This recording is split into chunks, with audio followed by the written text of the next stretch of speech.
Welcome into the Unwritten Rule Podcast, your number one stop shop for all sports and media news. I'm your host, Miles, and I will be taking a deep dive into some Clemson Tiger football.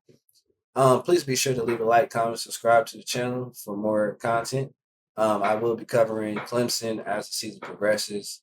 I'll tap in every once in a while. I've been watching Clemson since they've had like Taj Boyd and stuff like that. So Clemson's been an interesting program for me.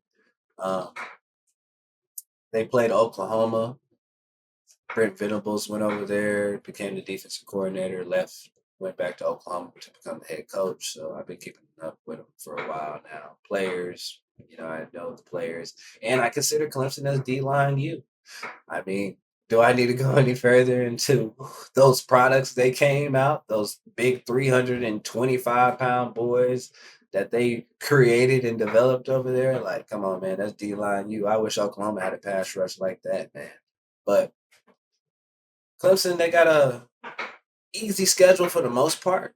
They have to play Georgia at the first game of the season. I don't think that they'll beat Georgia at the first game of the season, but I'm glad they played Georgia at the first game of the season because you could just kind of build off of that and go from there. I feel like that's just one of those games that's just for the media. That's just to welcome to college, welcome to the new season of college football, the first week, yada yada. That's just all that is. It's nothing that big of a deal. Clemson could easily go out there and beat Georgia, though, if they come out with the right schemes and stuff like that. Also, I think that a lot of this season will rely on Klubnik.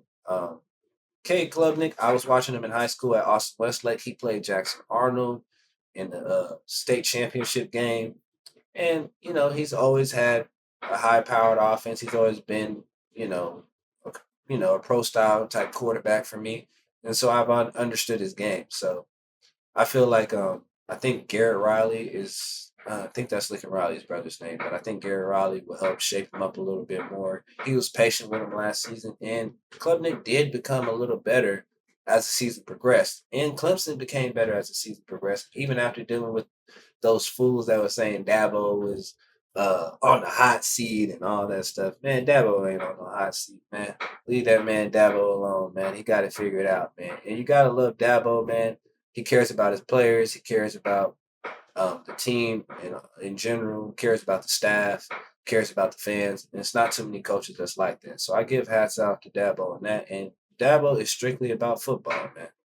So if you're a guy like me that just strictly wants to be football, you don't want to see that prima donna stuff, all the media around you, like Deion Sanders. And I ain't hating on Deion Sanders. It's just, hey man, I just like football, man. Helmet on, shoulder pads on, knee pads on. If you wear them, cleats on, let's get the helmets clacking, man. That's what I like. So I like that. I like physicality, and I like that you guys show up, showboat, and do all that thing as the game goes on, as you beating down on the football team. So I like that. And Clemson plays a good game. They always come up with a good game plan. It never looks, too different. Their defense always plays strong, fast, and physical. Their offense is always trying to find ways to do things. Now, the only thing I have to critique about Clemson is they'll come out there like Oklahoma and forget how to play football. I think it was NC State last season I seen Clemson struggling against. And I was just like, man, come on now. But Clemson does that. They'll have these close games, and every team has close games, so I'm not gonna hold it against them. But Clemson is my dark horse to make it to the college football playoff. Honestly, they'll beat Florida State, DJU. Dabo no DJU. That boy ain't finna throw for nothing. So if he had to play him twice in the season, he's gonna beat him twice in the season. Easily. And the second time they have to if they had to play Florida State, they'll kick their ass out the water, I believe. So I got a lot of high hopes for Clemson this season. And the ESPN only gave Clemson a 1.4% chance of winning the college football championship, which is, I feel like that's a little too low, man. Like, I'm not gonna say Clemson's in the 20s, but they're definitely like a 10% type of team for me. The schedule is there, and if they're placing good seeding, and if they're finishing that season off very strong, and everybody's healthy for them, I mean, come on now. Clemson could be anybody that enters that college football playoff out of all the 12 teams just with the right seeding. if you think about it, with the right seating for a lot of teams that enter the college football playoff, it's kind of going to be important because, you know, depending on what goes on and who enters that, I mean, come on, man. You got to be physical and strong up front to beat Clemson, man.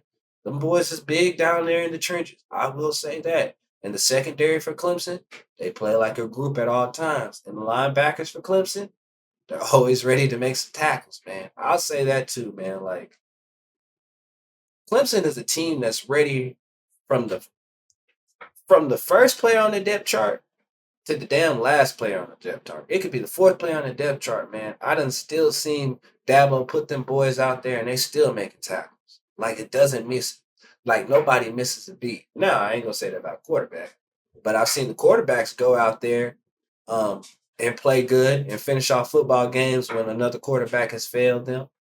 I think it was Bryce one time. I think his last name was Bryce. And then I think he like tried to transfer to like North Carolina. I can't remember what he did. He did transfer somewhere, but the Bryce kid came in and finished off the game and helped Clemson finally put up some points. You know what I mean? So if Clemson's able to get some offense going and Klubnik's able to clean up his game and actually, develop and mature much more in the offense with Garrett Riley, I do have high hopes for Clemson. And I do think that Clemson and Utah have a chance of winning that college football playoff. But I would give the lean a little more towards Clemson over Utah because I said Utah is really my dark horse, but Clemson is. I don't consider them like a dark horse, but I consider Clemson as a team that could really win that college football playoff. The media is going to tell you Ohio State, Texas, Alabama, Georgia. Man, the media don't know, man. You got to watch football and you got to kind of wait for the season to progress. And I understand that they got to do what they got to do as the media. Uh, but like I said, man, you can't really doubt Clemson. You got to let the season play out. They're not one of those teams you can kind of predict too early in the season.